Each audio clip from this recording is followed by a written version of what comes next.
European countries are exploring ways to keep Britain in line with its post-Brexit commitments as the relationship teeters on the brink of chaos. A tentative move to establish plans to rein in the UK's more combative approach to the EU since Lord Frost was put in charge of our future relations with the bloc. Brussels is already preparing to sue the UK over its move to unilaterally extend grace periods on EU red tape for Northern Ireland.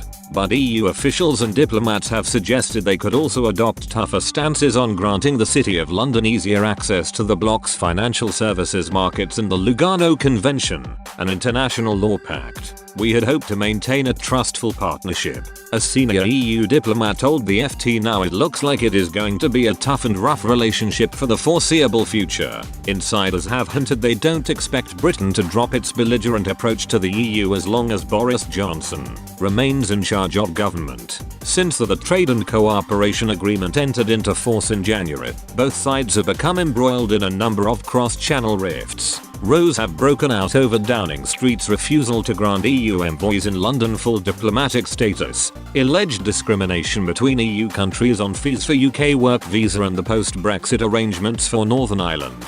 There has also been a major spat between Number 10 and Brussels after the bloc's most senior officials wrongly accused Britain of banning the export of life-saving coronavirus vaccines. Much of the blame for the fractious relationship has been pinned on newly appointed Brexit Minister Lord Frost. EU capitals feel that Prime Minister Mr Johnson's top Europe advisor is less willing to broker a friendly partnership compared to his predecessor Michael Gove. João Vale de Almeida, the EU's ambassador in London, said, "This is a special relationship.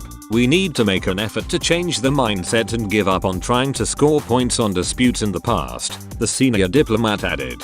Governments are really fed up with the constant provocations. The personality of David Frost certainly doesn't help.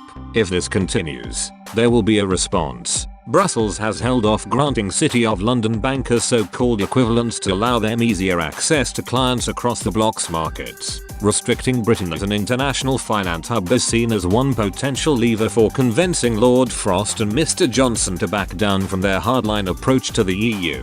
Another option could be to reject Britain's application to become an independent member of the Lugano Convention.